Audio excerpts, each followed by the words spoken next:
Welcome to another smashing episode from the Middle Road. Today, I welcome Dr. Helene Clark.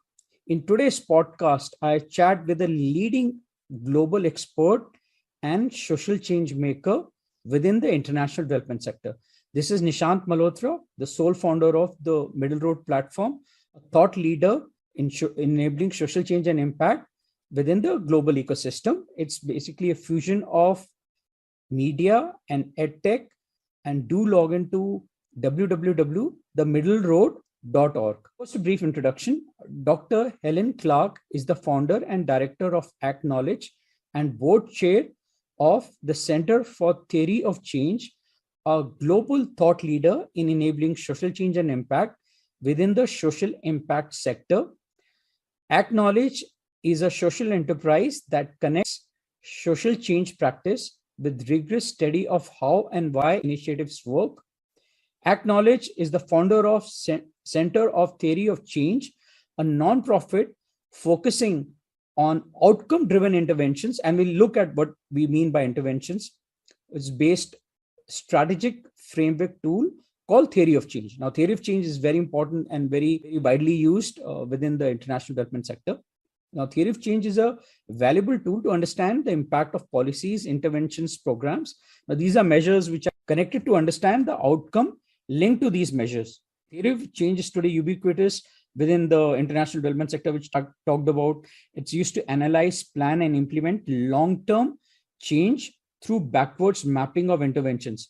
A theory of change technique, which is also program logic, can be implemented in any organization or within our lives to bring about a more holistic for the better. Dr. Helene, thanks a lot for taking out time for a fabulous chat about your work. I'm always excited to talk about social impact and how to do it better and smarter. So I appreciate the invitation.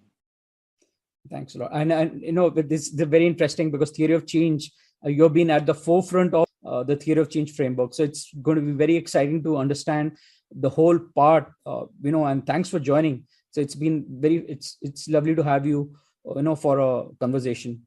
You mentioned you're a leading authority. When we talk about theory of change, now it was, of course, also made famous by Aspen Roundtable for Community Change. And ActKnowledge was one of the major, played a fundamental role within this segment. So when we start before, and we talk about how the whole process came in, through the multi-stakeholder community-driven outcome, which you have implemented, and you could take us, right through the early 90s. But before, for my audience, we'll just come first in your own terms. You tell us what does interventions mean, and we'll also elaborate on the definition of strategy. So would you like me to begin on describing interventions? Yeah, interventions and strategy, and then you can, take us through every whole part of how the theory of change. And then go back to the history. Okay. Or you could do anything. You could go with the history and then, you can talk. It's totally up to you. Well, I'll answer your question on interventions, which are a very fundamental part of TOC, and then we can move into the telling the whole story. It's a good question. We use interventions, and we don't want people to get hung up on terminology. When we teach and implement theory of change, we use interventions to represent anything from very specific activities up through broad strategies, depending on how the group defines it. And I'll say what each of those mean. So to us, and this is just to us, people can adopt the language they agree on. To us, an intervention is anything that you, the creators of the people desiring the long-term outcome and creating the theory of change, anything that you have to do to bring about an outcome is an intervention. And an intervention is not at the fine level of every single activity that it takes, but nor is it as grand as a strategy, which explains more about why the intervention will work. So let me give an example. In an education program where the long-term goal is for all students to graduate high school or college, ultimately to lead productive lives with good jobs, One of the interventions to students doing better academically may be an after-school program. So we would call that an intervention. The school needs to develop an after-school program. An activity could be defined as all of the things it takes to develop an after-school program. You need to identify the curriculum that will help bring students up to their best level. You need to have teachers in place. You need rooms to give the class in. You need parental permission. So all of those activities together, you probably don't want to list in your theory of change. You want to wait until you've moved it over into a theory of action and a work plan. So it's good enough in the theory of change to say the intervention is the after-school program, and wait to develop the work plan on every single activity it takes to develop the after-school program until you're developing a work plan. Is that part clear so far? Yes, ma'am. And then to move on to strategy. Strategy is all, now people that we work with use strategy to mean so many different things, but in the context of how does it differ from an intervention as we use it, a strategy would be explaining why the intervention is actually a strategic intervention designed to lead to an outcome. So if the intervention is an after-school program, the overall statement of the strategy might be providing students with the tutoring and out-of-school time support that they need in order to improve their grades and test scores. So the strategy is a fuller statement of we're doing this in order to bring about that. Often people will talk about their overall strategy. Their overall strategy might be to do everything through the lens of diversity and inclusion. So people talk about strategy as something broader than a specific intervention. A specific intervention is a set of activities that you need to take to bring about an outcome. And the activities are the very fine-tuned, every task needed. So that's how we use it. But I don't want people to feel these are rigid. People use them in their own organization in different ways. And as long as it's understood within everybody working together, it's fine. That's how we differentiate them. I got it. That's a very good example. Take us through the history now. I mean, how it came in through the 90s, the collaborations with Aspen. What about how to try to put this in a nutshell for people? Because, this is my lived history over the last 25 years, and I could probably spend just as long explaining it. So I'm going to try to condense that into the key points. The Aspen Roundtable on Community Initiatives first began disseminating theory of change in the 1990s. The Aspen Roundtable was a think tank. They didn't go do work in the field very much.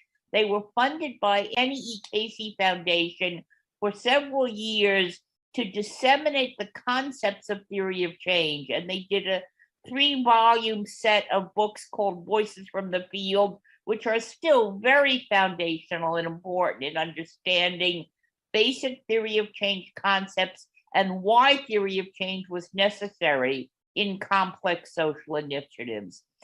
They didn't invent theory of change, but they really disseminated it and tailored it to social initiatives. It goes back to being based on Kurt Lewin's theory of action, which we won't go into, but it has historical roots in people being participatory and acting on their own environments and being agents of change, and there being spirals of learning as you do that.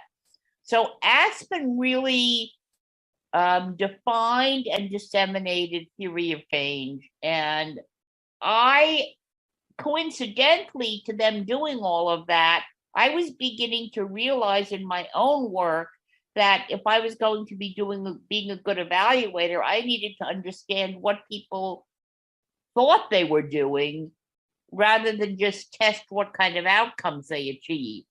I needed to test it against some idea they had about why something was going to work. Then I discovered Aspen's work, and that was my first aha moment, which I think was probably the biggest one. When I read their work, I was just said, well, this is what I've been doing, except they've actually they have a theory and a system and a concept for it. So I became a very big fan of Aspen's work, and within a couple of years, ActKnowledge became partners with Aspen, which was very good for Aspen in that we worked exclusively in the field with real clients, real initiatives, and real projects, which they as a think tank couldn't do. And so we brought back tons and tons of lessons, which allowed us to, with them, work to develop theory of change concepts and how to really doing it in real life is so different than learning it, in school or from a book. Early in the 2000s, the Aspen Institute finished their work on disseminating theory of change, and they moved on to structural racism, through which they continued to use theory of change as the lens to which they developed their structural racism project. But they were done officially with disseminating theory of change, and they passed the baton to us at ActKnowledge to take the legacy of all of their work and what theory of change really was and what it meant and how to do it correctly. And we became the keepers of the flame, so to speak. We, in the following years, really learned a tremendous amount of what goes wrong and what goes right, many aha moments. And we at ActKnowledge were able to add a lot of tweaking and some new elements into doing theory of change that made it more specific and more usable for people. During this period of time, I trained a lot of people around the world in theory of change. I trained Keystone, I went to Tavistock, I've been to USAID many times in the early part of the 2000s. So I was out training and training and training. And so many of those organizations now do their own trainings and their own consulting around theory of change and put out some great materials. At the same time, organizations like the Kellogg Foundation and the Asia Foundation put out some very good theory of change materials that, as far as I know, I had nothing to do with, and ActKnowledge had nothing to do with. It was just starting to get in the water, and some people were doing some very good work about it.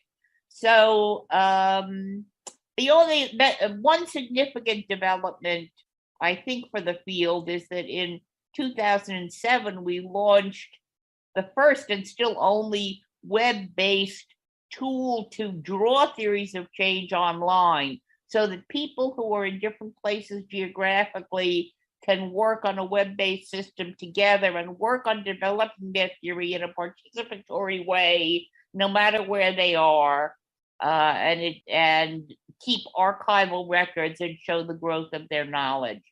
So where that brings us to today, where, as you said at the beginning of our talking, is, I guess, the biggest satisfaction is the theory of change, which we thought 15 years ago might be a fad.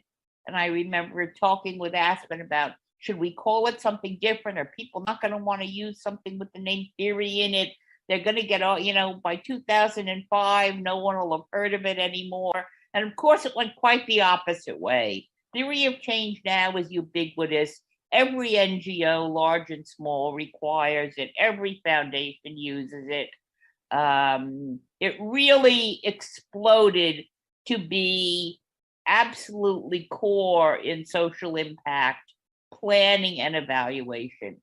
So that has been a huge satisfaction. It gives me great hope that social change in the future is going to be more successful than it has been in the past, although some great work has been done.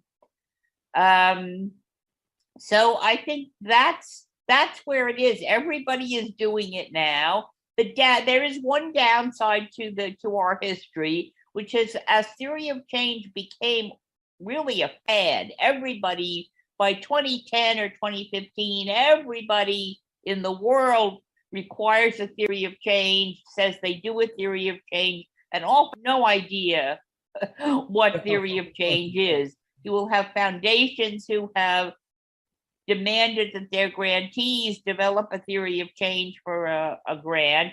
And when they get the theory of change, they have no idea how to read it. They say, "What is this? This is so complicated." And then other foundations or NGOs will say, "Our theory of change is youth need to be empowered in order to be engaged in school and do well. That's our theory."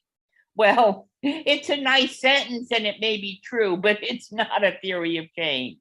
So the fact that theory of change is bandied about by, to mean almost everything, that is problematic. There's too much misunderstanding and bad information out there. But that's the downside of it having become so ubiquitous and important. More and more people are doing good work. Yes, and I think today's podcast will actually, at least try to make sure that people come to know what theory of change is. And I think you're the best person to do that. We appreciate it. And I think a podcast like this, whether it's with me or anybody else who knows what theory of change is, these kinds of podcasts that you offer really educate a broad audience. And it doesn't mean it teaches them theory of change, but they begin to understand what to look for and where to look, and how it's really used. So I greatly appreciate that you're doing these podcasts. No, thank you. Thanks a lot. I appreciate that. And you talked a lot about partnership. So we'll come to a much more specific question. You have your paper you have written with others. You have a theory of change technical papers. Now I suggest everybody reads that. It's a fabulous take on theory of change. You'll come to know a lot about it. It's been written by Dr. Hannah Taplin, by yourself, Owen Collins, and David Colby. And there's another paper which is also good, is Basics, a primer on theory of change, which by Dr. Dana Taplin and by yourself. So these two papers, I would highly recommend everybody to read it. Based on these two papers, I came out with a question, and you mentioned the importance of long-term goals. And actually, when you look at theory of change, it's basically backmapping a series of interconnected interventions in the short, medium, and long term to achieve outcomes.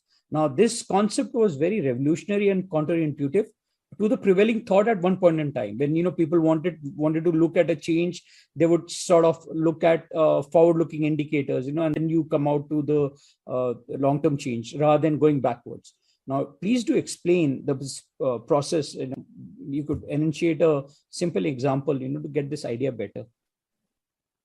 Yes, it has turned out to be one of the most difficult parts of implementing a theory of change is that none of us really tend to start. We start with where we are. And many people are, particularly visionaries who are out in the world making changes, they're thinking about what they're doing. And theory of change requires you to step back and say, why are we doing this? What change needs to occur in the world? And it's a very, very simple, logical concept, which is that if you don't know your destination, it's going to be hard to choose the very best effective means to get there. So if I want to come to India, I need a very different set of conditions and activities than if I want to go to Alaska, or if all I know is that I want to travel. So if all I know is I want to travel with no destination in mind, that's fine if the fun of the travel is what I want. But social change is something that we don't just do for the fun of the experience. We actually have goals in social change. We want to end poverty, prevent climate change, increase social justice, and on and on. So knowing the destination allows you to say, what does it take? Just as if I know I'm going to India instead of Alaska, my preconditions are going to be, I need to know the weather, I need to know the flight schedules, there are a lot of things, I need to arrange the time away from work or find out if I'll have connections to work. So you don't just walk out the door and go to the airport and say, which flight will I choose? You have to make it as a sense that we do this in our daily life all the time. Theory of change is just bringing something out into the open that we do very implicitly. Even if we just want to cook dinner, we know implicitly that we have to have certain ingredients on hand. But in social change, it's so important to be able to actually articulate this and get the perspective from the different stakeholders who were involved, whether they are the participants, the beneficiaries, the target group that will change, the staff, the funder. These perspectives bring so much information about what's needed to understand a problem that will help you reach a destination.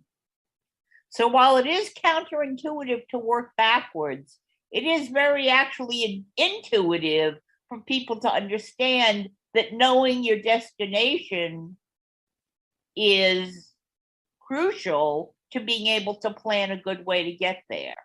Now, let me come up with a follow-up question. How does the qualitative framework of the theory of change facilitate a change in the causally linked interventions, and then which all have an outcome, and then you want to reach a final outcome? What would you talk about that? Yes, and I'm going to challenge your question a little bit in describing it as a qualitative framework. You are right that the hypotheses and the narrative that describes how you will get from here to there to reach a goal is a qualitative description. But it is impossible to have a theory of change without having measurable indicators, which are usually or often quantitative, to tell you if you are reaching your goal. So it's both qualitative and quantitative. The explanation of it in plain language sounds qualitative, but underlying that is a layer of what are our exact targets? Who has to change? How much do they have to change? So if I want to change graduation rates, and I have a precondition of students are able to read at grade level so that they will graduate, I am going to have very quantitative indicators of that. Is the indicator that they read at grade level? Is the indicator simply that they improved by 10%? Well, that's not going to be good enough. So there is every outcome has a quantitative definition to it. And it's okay to have qualitative definitions as well. It's good to have both, ways that you see something and know it's true, but numbers are very important. A simple example of a causal chain, again, can be seen through a work a lot of people around the world are interested in, is improving education and getting more students engaged and properly trained for jobs and advancement and being positive citizens. So if the goal is the student becomes a positive contributing member of society, a precondition to that may be considered to be graduation from college or high school. This is why you bring a lot of people together. Someone may say, well, no, you could be a very contributing member of society without graduating from anything. There are other ways to do it. So then you start identifying, well, what are the other ways? So let's say you go with the route, just for the sake of simplicity, that students need to go through school. Well, what's a precondition to getting students to go through school? One is that they have to be attending. There's some geniuses who could skip school all the time and still graduate. But we're talking about a general school building and a general city. You need students to be attending us. And again, this is quantitative. What percentage of attendance time has been found in the literature to be required for students to do well in school? Do they need 95% attendance, 80% attendance? It's generally about 95%. So how are you going to get students to attend at that level? Then you go another level down, and the precondition is, one, the student has to want to come to school. And another is that parents have to actually understand that getting their child out the door and into school is important. Both of those things are very difficult to achieve. So that's where the interventions come in. You can have a school group creating the initiative may have interventions where they have workshops with parents that explain to parents that taking your child out of school for a month to go on a trip to your home country means they will miss a lot of work, or that taking your child out of school to go help you translate when you have to go to doctors or court appointments or whatever actually will hurt your child's education. So getting parents on board and understanding that attendance is a precondition to their child succeeding is a place where interventions can come in, because you can do lots of work with parents about understanding attendance. You can also do work on the school side. Students may not want to come to school because their teachers are completely culturally incompetent into understanding their context, and they feel very turned off. They're not treated as an individual. They're not treated with respect. So the school atmosphere may need to change. Students may feel like failures and not want to come to school because they're not doing well. So you can have interventions around bringing each student up to recognizing and achieving successes. In one school we work with, we found the reason that there was very low attendance in a grammar school, a grade school, is that it was across the street from a high school. And the little kids were being picked on and beat up by gangs from the high school. So it wasn't their parents' fault they weren't going to school. It wasn't that their school was bad. It wasn't even that they didn't want to go to school. It was that they were terrified to walk by the high school. So you have to understand what the problem is, and then you can develop an activity that will bring about the precondition of attendance. In that case, the activity was to change the times of day that the smaller children came to school, so that they didn't have to come to school when any of the high school students would be out on the grounds. So understanding the context and setting, so the precondition is attendance in any school setting pretty much. But what will create that, what intervention will bring about that attendance, depends on why the attendance is poor. And once you understand that, you can develop the intervention. And then that's where people begin to talk about it as a strategy. Our strategy is to make it safe for children to come to school. Or our strategy is to work with parents to understand they can't take their kids out of school all the time. So that's how these things work backwards and are causally linked. Is that an adequate explanation? Yeah, Helen, yeah, that's perfect. That was perfect. And just to sort of add here, to take your opinion, when you're talking about quantitative, of course, you're looking at indicators. When you're saying is, when you want to map your outcome, or what indicators, that will be quantitative in terms of we are looking at. And the process could be also quantitative. It could be a simple statistical evaluation, like how many students have started coming to schools, very simple. Or you could also have a randomized control trial for a number of years to see whether an intervention has worked or not. Am I right here?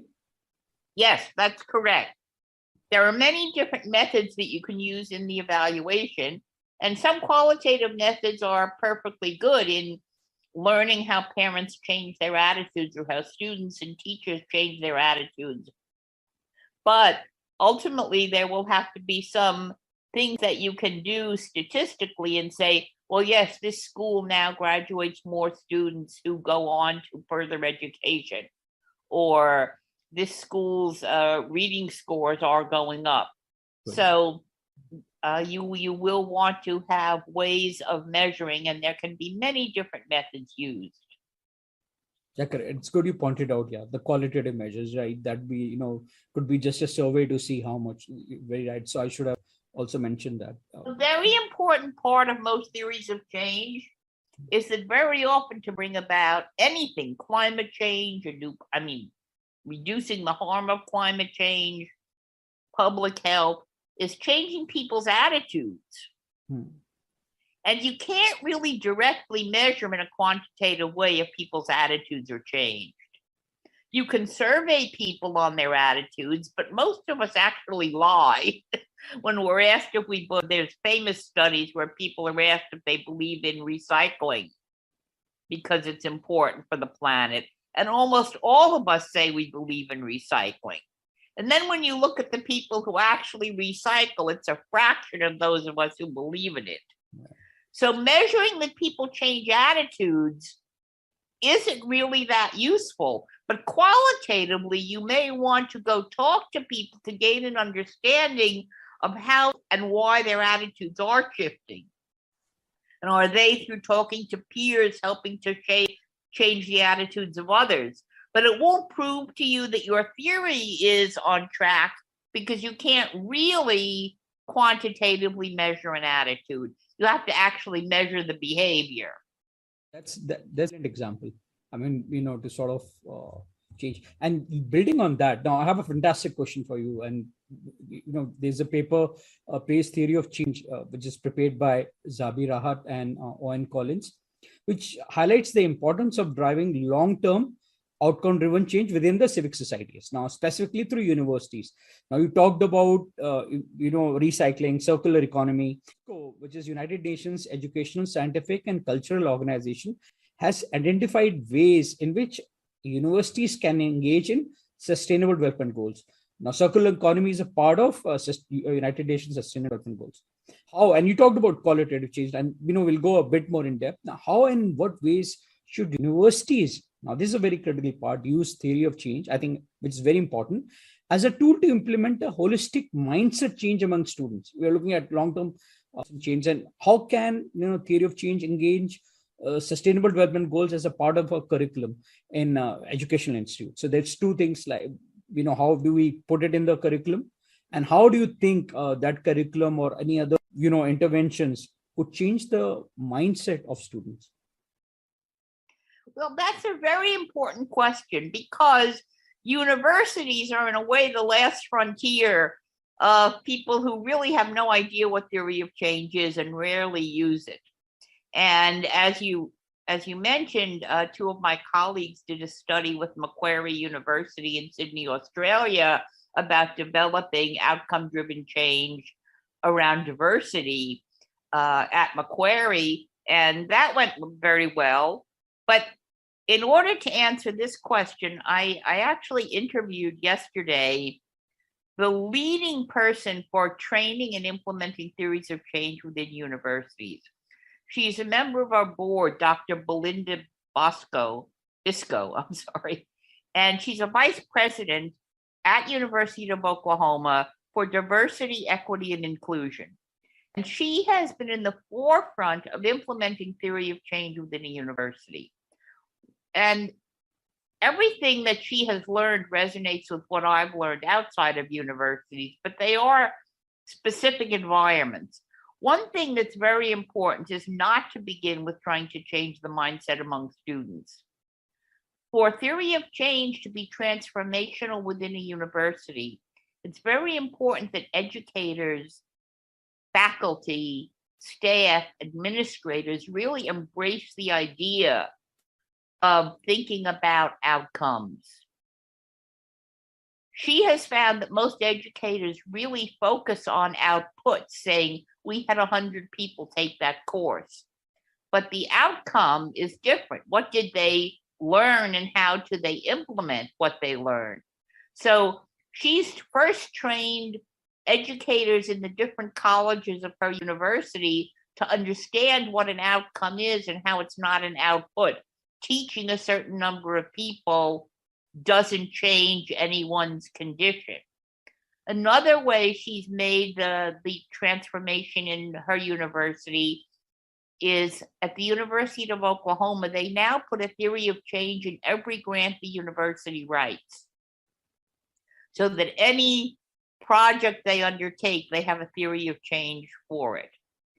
She recently, in the recent weeks, convened 100 educators internationally around developing a theory of change for the area of diversity, equity, and inclusion, which is what her specialty is. And she expected a lot of pushback from people, but she found that they immediately understood the idea of the importance of understanding what their destination was and what a precondition was. But what she found was difficult, and I guess it was her aha moment, and I can attest to the truth of this, is that as well as they bought into the idea and were eager to begin, as people began, they really started still talking about what they were doing, because everybody starts with where they are. And so the actual doing of a theory of change is more difficult than selling people on the idea of it. Now, once people do it, she had the math department work on doing it.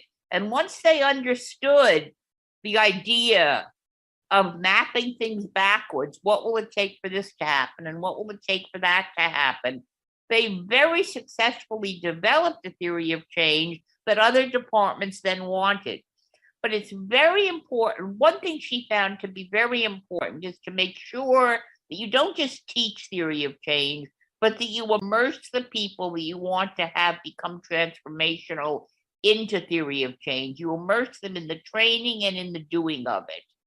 It's really an immersion process, that you have people actually do it, not just hear about it, and that you understand that you have to work with people where they start.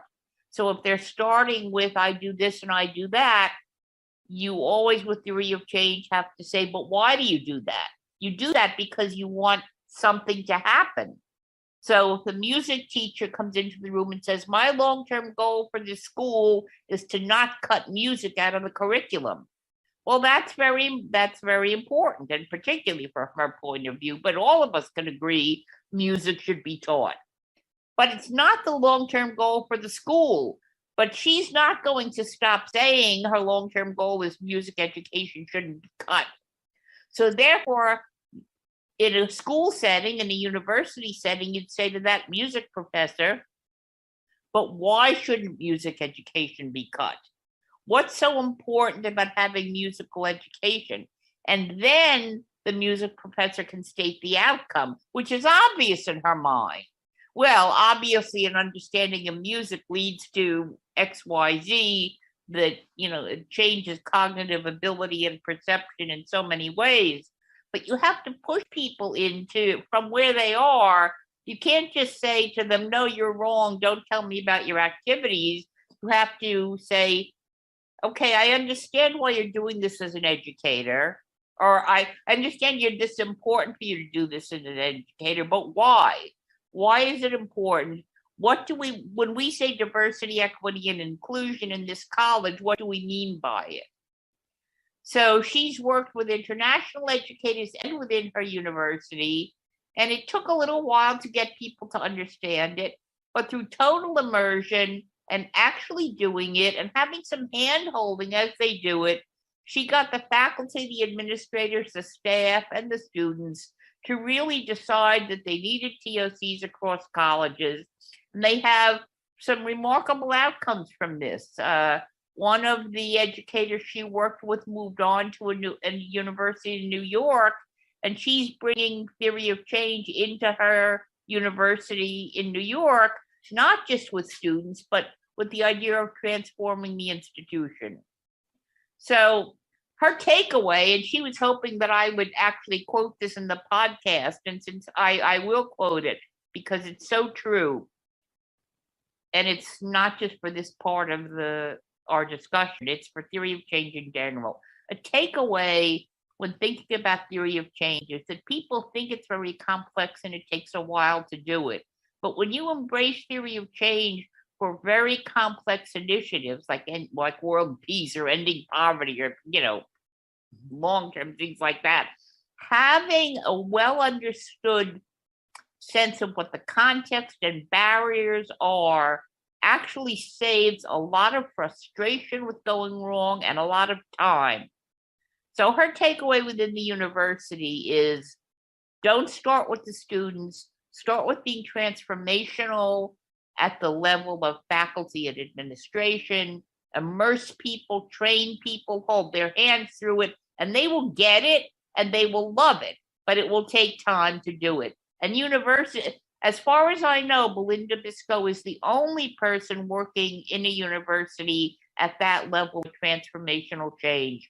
Macquarie did a good job in the project Owen and Zabi did with them, but I don't think they're taking it to this level. But everything she has found with a university, while peculiar to academia, which has its own logic and time frame, is true in general for theory of change. So I share with you the benefit of her work being really the premier person bringing theory of change into university settings, which is an area of great need. Amazing example. So when you're talking about, I really appreciate this. You had a chat yesterday only, and you were talking about the example.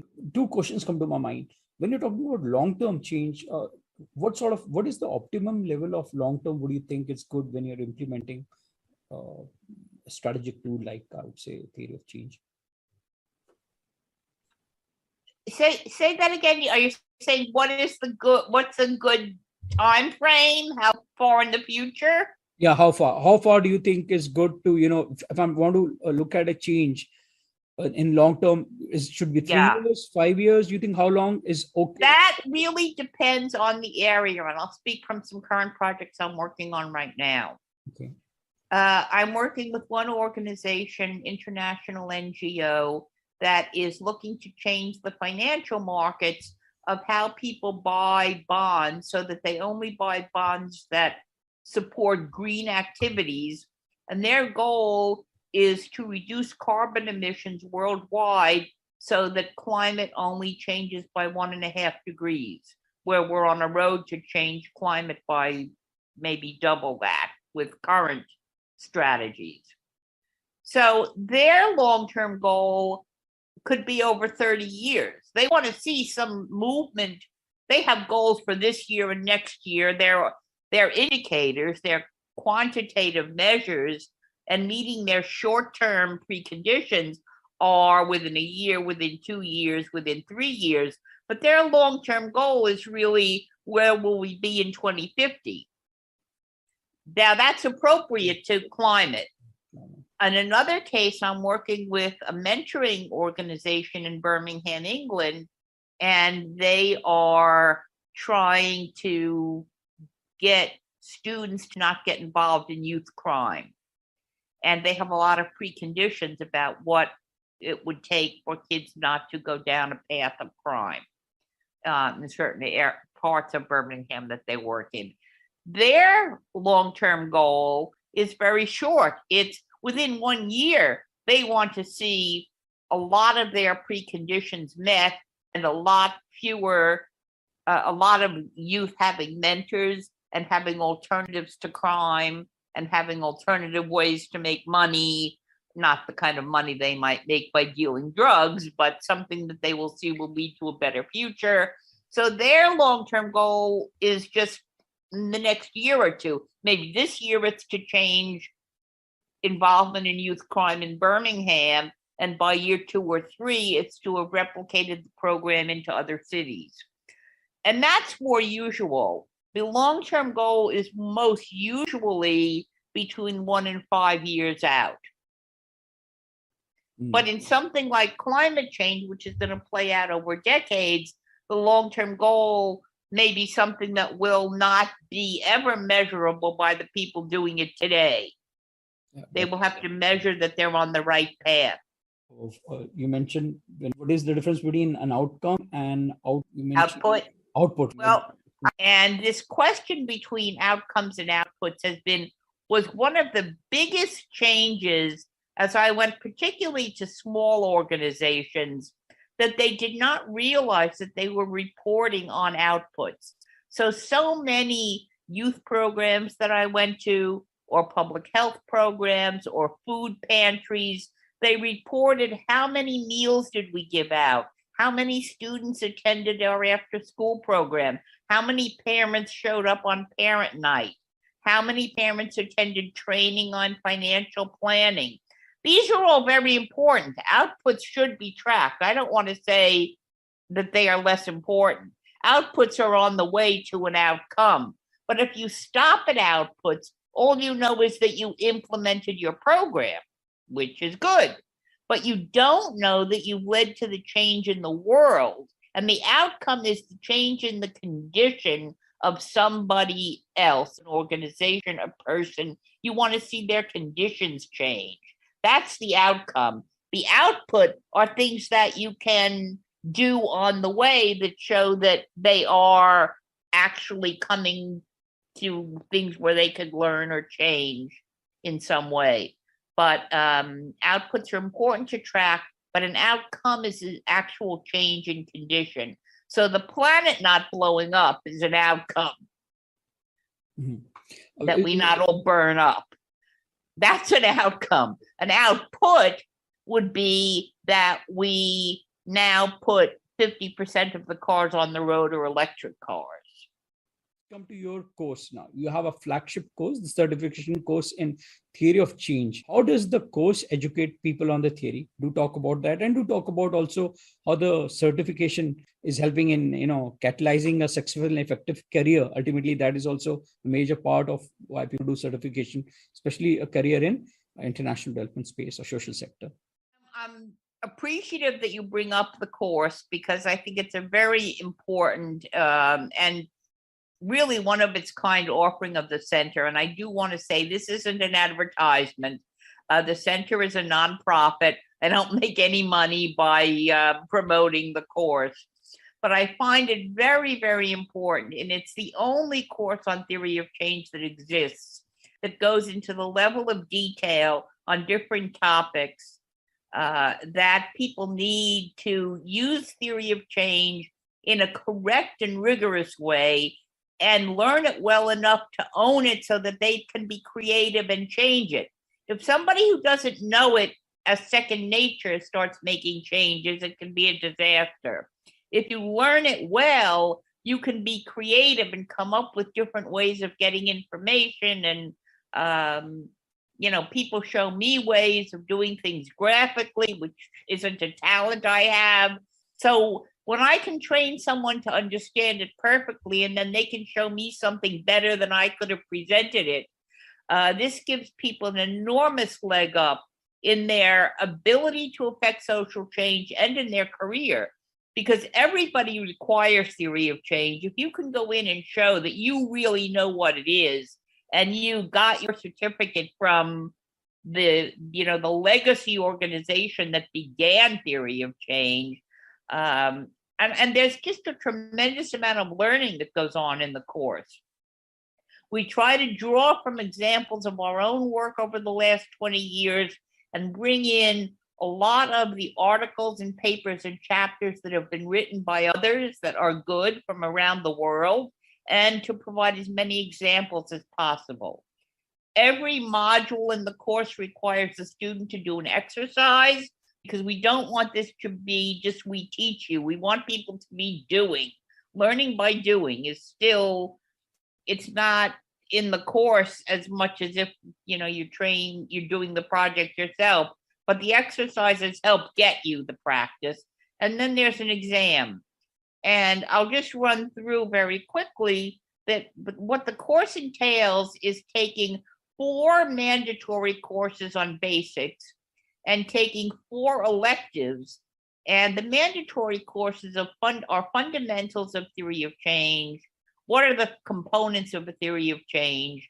How do you decide on the scope, which gets to your question of how far out is your long-term outcome? How broad do you need to be in your preconditions? How deeply down do you have to dig into activities, and then theory of change in evaluation and strategic planning. Those courses are required. Then the student can choose from, and I'll read them all quickly, the history of theory of change, the difference between TOC and log frames, logic models, and theories of action. That's a very popular one. There's great confusion in the difference among the models.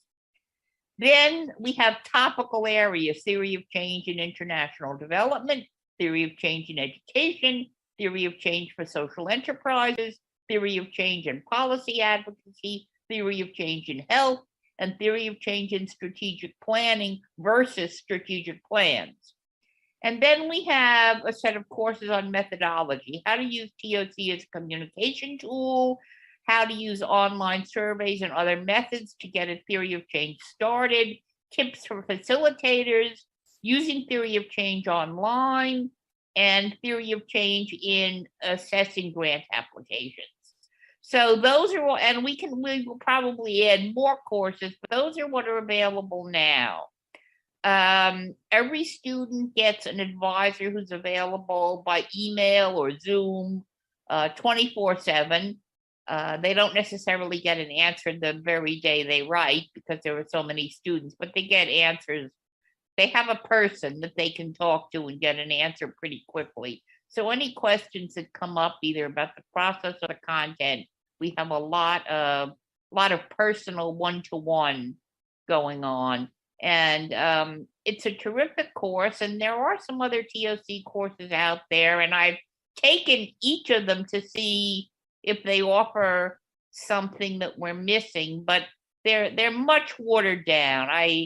Again, it sounds like an ad, but the center really has put a lot of thought into being comprehensive and allowing for practice and being practical in terms of the fields that people will be working in. So that's the course. It does cost, it is pricey for a student, depending on where they come from. It's $2,000. It's self-paced. Most students take 4 to 6 months to complete it, but they can do it in any period of time they want to. They do get one-on-one attention. And in most cases, the students' organizations pay the cost of the course. We have one organization now where 15 students from the same organization are taking the course, and they all got funded. Nobody had to pay for it out of pocket. And we give 3 scholarships per year. And one that we're giving for 2022, and I thought she just gave a perfect example of why we give a scholarship and why we learn from our students, as well as us teaching them. And I think this describes theory of change maybe better than I've said it so far. I'm going to quote from I won't use her name because I didn't ask her permission, but this is how she described why she wants to do the course. Working as a Gandhi Fellow in government school in Gujarat, India, and talking to a student and asking him about why he hasn't come to school for the past 5 days, he said, because my brother wants me to go so that I can become a learned teacher of Islamic law. And I stood there trying to comprehend how to convince his family to send him to school and achieve my output of 100% attendance in schools. But then my experience pushed me to understand the construct here. Why don't they want to send their child to school?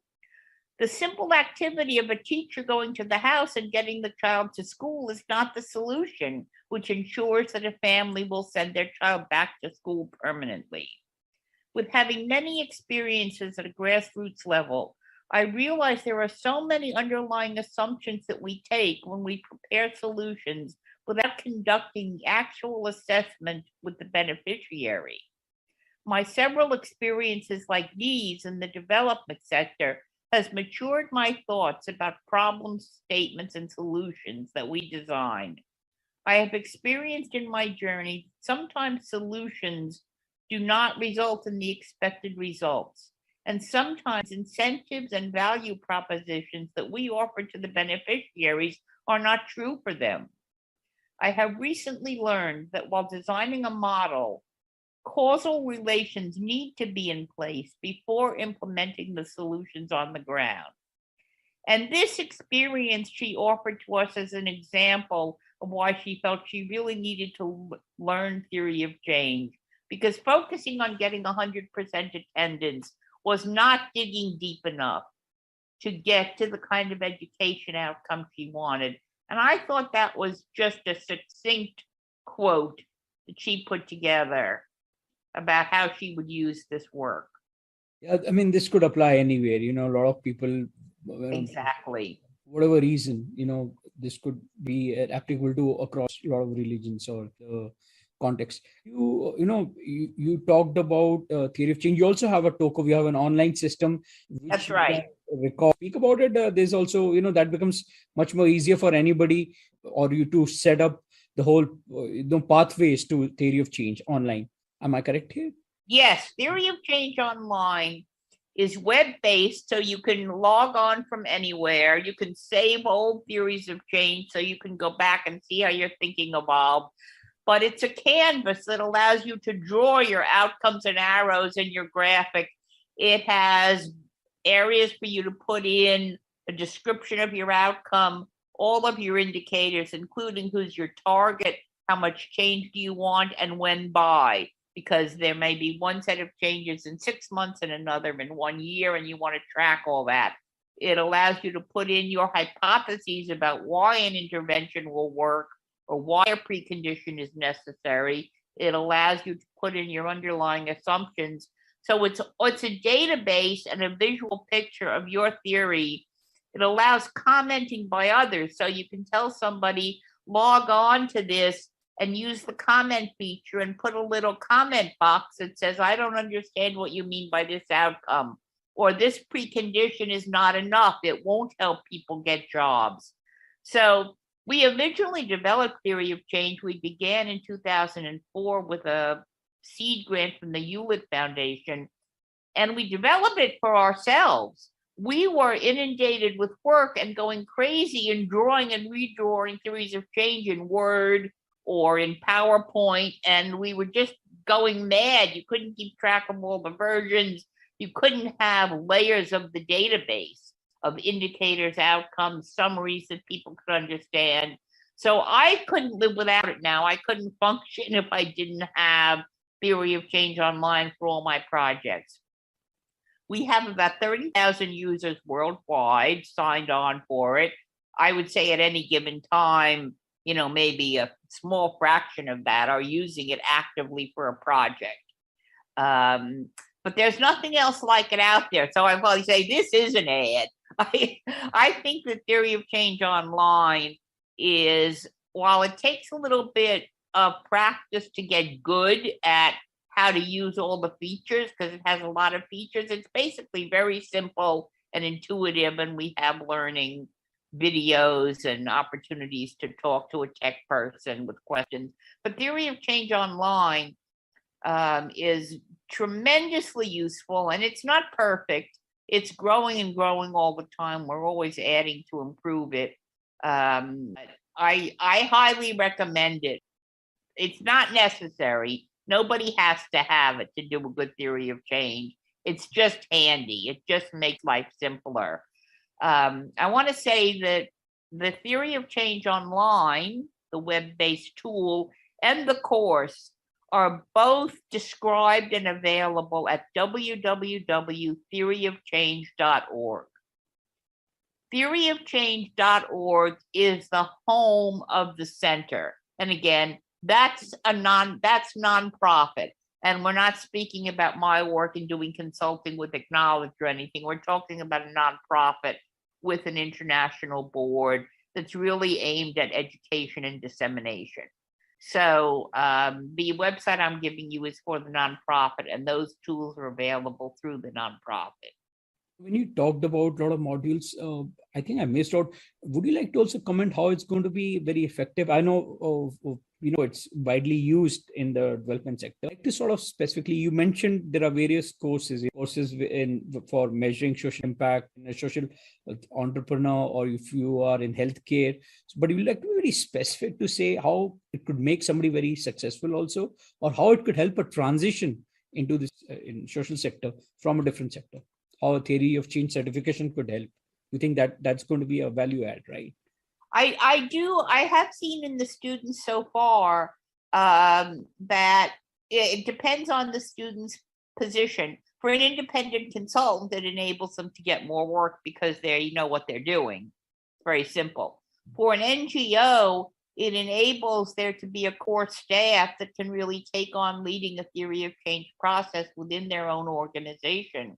And although they pay for the certification, then they don't have to pay to have an outside facilitator like myself or someone else come in and develop it. They can, if they learn it well enough, they have a core staff that can develop a theory of change internally. They might need or want some coaching, but there's lots of money to be saved in your career by not costing your organization the need to hire an external person. One of our former staff, Zabi, who co-wrote the PACE project at Macquarie University, he was hired from ActKnowledge by McKinsey consulting firm, and he was hired, aside from his own personality and talents, which were considerable, it was the fact that he knew theory of change from ActKnowledge that really convinced them to give him quite a cushy, well, I shouldn't say cushy, it's a hard job, but a prestigious job at McKinsey.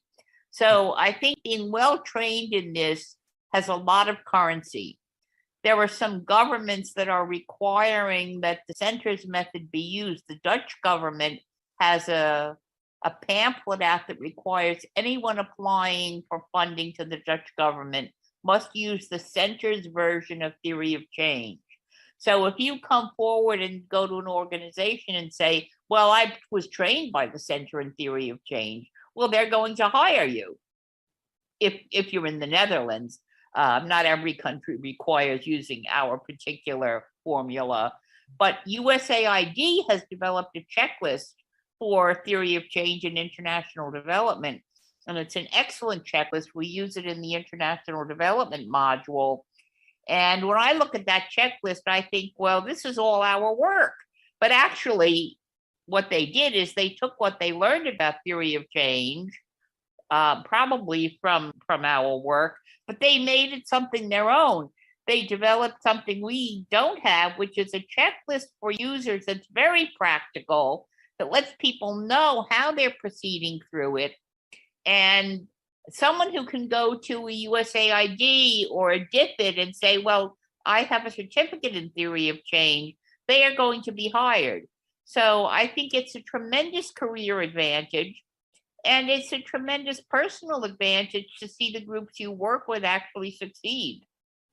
As a leader, as a thought leader, and as an expert, a leading expert in theory of change, now, theory of change has got much broader use rather than international or global or sustainable development sector. When you're looking at it, how do you think it's going to evolve as a tool, not only in the development sector when I'm talking about, also in civic societies or other businesses in the long term? Now, when you're talking about futuristic thing here, specifically during the time of the pandemic, things have become much more critical.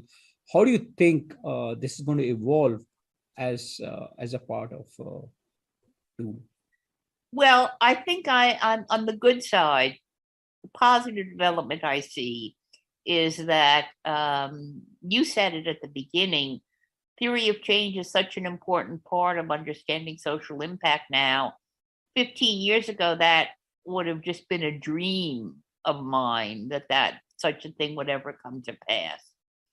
So I see theory of change becoming more and more used by everybody. Local tiny programs use theory of change now, and they often do it quite well, very, very well as large international development projects. What lags behind, and I believe will catch up, is that for the most part, government agencies do not know of or use theory of change well. USAID has this terrific theory of change checklist, and yet they still use log frames, and you go to different departments within USAID, AID, and they don't even know that the checklist exists. The EU requires that all projects include a theory of change, but do the people at the EU reviewing the theory of change fully understand what they're looking at yet? Not yet. So this is evolving, but there are places, universities, as you asked about, very importantly, and governments really are behind the curve that the NGOs and foundations and small groups are. So there's room for growth, which I see happening, but slowly. So I think that will happen. And I think that on the downside, the more and more people who know, who hear the term theory of change and know that they need to have one, because everybody does. Everyone has that pair of Nikes. I better get them. I don't even know if they're comfortable, but I better get them. Is that there's a lot of misinformation which will continue to mushroom out there. So it's so important that organizations like yours, like the Center, like Kellogg, like Asia Foundation, are putting out very good examples of how to use theory of change creatively but rigorously, not just doing something loose and doing a logic model and saying I have a theory of change. So I do see the misinformation continuing to proliferate, but I see inroads, more and more of good work being done throughout all foundations, all countries. We have an affiliate in Japan who about 5 years ago asked us to become affiliate and borrow so that they could introduce theory of change in Japan. They are the first to do it in Japan. So I see this becoming, I can't say more global, it's already global, but having more tentacles into more organizations so that everybody is doing it. My concern is that everybody do it right. And I'm a stickler for people doing it right, which isn't to say they shouldn't put their own stamp on it. I'm all for that. I learned so much from people coming up with a new suggestion or a new way of doing it. But if you're not rigorous with the logic and and understanding the context and getting enough perspectives and voices in the mix, that's not negotiable. You have to really understand context and perspectives and logic and do it properly. So I think that is coming along, but it's mixed in with a lot of people doing it in a loose or inaccurate fashion. But there's a lot of terrific work, and it has exploded beyond my wildest dreams of 15 years ago. Unfortunately, as you say, I'm an expert in the field only by virtue of longevity. I began with Aspen in the mid-90s at the very inception of this, and have kind of the institutional history because I've aged into it. So it's not a special talent. It's that I've been doing it for 25 years from the very originators. And I am an expert, but I learn every day that there are new and creative things that I don't have a talent in that other people do. So it's always very important to make sure that we're open to learning from others. And I'm sorry that my expertise came at the downside of having to be 25 years older, but nothing happens overnight. Got started in this particular field.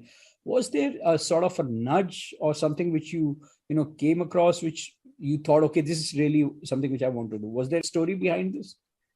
Yes, there is a story behind it. I worked for a very small community development organization in my 20s, and I had to develop a plan for them on how to prevent arson along their commercial strip. And I sketched out on a piece of paper. Theory of change, I never heard of it. It was the furthest thing from my mind. This is the mid-'80s. I sketched out on a piece of paper how I understood why these arsons were happening and what it would take to prevent these arsons, what the role of bad landlords and insurance fraud and all of that were. And I sketched this all out on a piece of loose leaf paper. And I did the project and I got paid and I moved on and got my doctorate. And 10 years later, I'm doing evaluation and I discover the work of Aspen, which was my real aha moment. Discovering that, oh, people do understand that you have to know what it is that people wanted to do before you can tell them they succeeded or failed. Maybe everybody didn't graduate from high school because they only had mentors for 10 students. They're not looking at things, but maybe they did great work for those 10 students. So we have to understand this better. So I discovered the theory of change, and I began realizing that we could not possibly work with people as evaluators if we didn't really understand their thinking. And then we realized, well, wouldn't this be better if we understood their thinking when they're planning it, rather than when we're looking back to see what they thought 5 years ago. So we began using it for planning. And one day I was cleaning out my file cabinets and I came across this sketch I did for the commercial arson project. And the sketch was a theory of change. It was preconditions and activities that were required to understand what. And I was like, I brought it to work and I showed all my colleagues and I said, look at this, look at this. I drew a theory of change when I was 24. I had no idea. And I've saved it to this day because the logic behind a theory of change is really just common sense. What I was doing at that young age in a small local project was just doing a common sense map of how I understood the problem. And that's all theory of change is. As Belinda Biscow will say, the devil is in the doing. It's taking complex problems and actually figuring out what's causing them and what it will take to change them that is so difficult. The concept of using common sense to understand a problem, I was doing it before I ever knew anything about the field. So I think that it's important for people to understand that this is not rocket science as a concept. It's common sense. You do it in a way every day, as I said, when you plan dinner. I did it in planning to reduce arson on Flatbush Avenue in Brooklyn. But being able to do it in a group of people with very different viewpoints and actually understand problems, not as simple as commercial arson, which was bad enough, but as ending poverty or not having the planet destroyed, or changing healthcare systems in the US. These things are very, very complex. So it isn't the theory of change that's complicated, it's the problem that's complicated. So don't blame the theory of change when the work you embark on is very hard. It's very, very difficult problems. Theory of change helps sort through that and make a pathway so that you can see from here to there. It's a path in the woods, basically. I guess that's what I would end there with that. I'm happy to take more questions, but that's how it came to me. Interesting story. Now, before I go to the last question, I'd like to share any message. A lot of time within development sector, you've seen it evolve from 80s to now. I mean, there was no concept of sustainable development goals, which, through United Nations in 2015, but before that, there's Millennium Development Goals, which United Nations had come in. So if you look at the sort of focus which we have today, it's tremendous. That wasn't there. It's more impact driven. It's more very global. What sort of message would you like to give to people as an expert, as somebody who's seen that transition happen into the development sector, to the youngsters, to people who want to come in, or people who want to transit into a career in social impact? I keep coming across people, and this could be a very strong message which could give to them. Any advice, anything? It's really, my message is so simple, which is people should really focus on the destination. What is the change you need to see in the world? And if you can articulate that and then understand why that problem needs changing, you're halfway there. Really don't focus on outputs. Don't focus on what activities you do or how many people attend it. Focus on the change you need to see in the world and understand what it would take to make that change happen, no matter who had to do it. Maybe partners you don't even know exist, but focus on what it would take to reach the destination. And that's all people really need to understand to decide a theory of change approach is something they have to do. It's not just one among many methods. It's a concept of a way of thinking, of starting with the end of the destination, because that's the only way you can plan how you're going to get there. And it's so simple, but when you get in the weeds of doing it, everybody finds it very, very scary and complicated. But it's just common sense, and it's starting with the goal, understanding your goal. We come now to the last question, and that's a very good advice. I think the best part is like how to articulate it, and articulation sometimes is so difficult. The devil in the in details, or when you really want to do, you're going actually right down to the nitty gritties and coming out, and that's when you realize actually what you want to change and which pathways to take. That's a very helpful message. One thing you just said, Nishant, is very true. People can name a long-term, articulating what the long-term goal is can be very difficult. And people tend to want to stop with something generic, empower women or end discrimination or something. It's when you look at what the indicator is that you really understand and you really develop what you mean by this outcome. Empower women doesn't mean anything, but saying women will have access to credit and loans in Ghana from 2022 on. That's empowering women. They now have an economic stake and can get money and start businesses. So it's when you develop an indicator, it really helps you articulate the long-term goal in a way that people might have been dancing around by just saying, well, we just want parents to be empowered. We just want people not to be poor. Well, what does that mean? And it's those indicators. Devil in the details there. And I really appreciate you, talking so much. Now we come to the last question, and I think you talked about a lot of aha moments, but out here, would you like to share something very specific, in this space, aha moments, whichever comes to your mind, something very recent, something very profound? Coming up with something very profound. I mean, has proved. My aha moment was that I'm not profound. Now, but seriously, I will say one aha moment for me is to realize that this has gone from something that was used by a very small group of people in community development to something that is now an international phenomenon.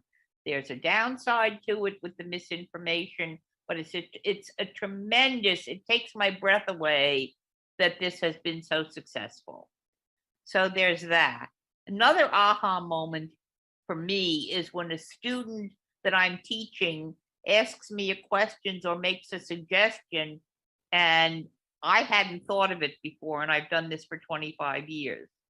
And I say, oh, that would solve that problem of how to represent sustainability. That's brilliant.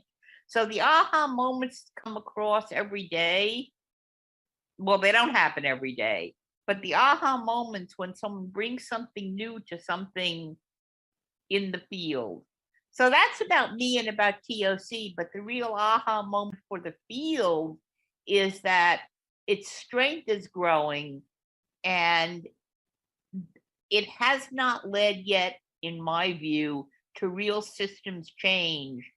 And I have recently had aha moments where I see groups that are fighting for systems change, so that it's when it makes that leap to systems change, we could really see a transformed world. So that's kind of the aha moment, is the potential of what I was doing on scraps of paper when in my 20s is now something that people really embrace in a much more sophisticated way, and can lead to not just good programs and initiatives, but to transformational system change. And that's an aha moment that I guess I'm in the middle of having. I haven't quite had it yet. I see it happening. I'm in the I want to live long enough to see it happen and be able to say, that's the aha. We changed the world. And I know it occurred to me, when you were talking about, you wrote that in a piece of paper at the age of 25, and you would finally, after a long time, again, you'll connect. Do you think it was like destiny that brought you out there? Do you think there was a sort of providence there, that, there was some sort of connection? In the sense that this was always very, very much my way of thinking, implicitly, the way my mind worked as a teenager, as a college student, in a sort of analytical and logical way, but really very much wanting to see social change and social justice. So I think it was destined in the sense of that's where my talent and interest lies. So I don't know that it was any grand destiny, but it was my destiny. And now I see that it is other people's destiny. Maybe that's the greatest aha moment of all, when I see it's other people's destiny.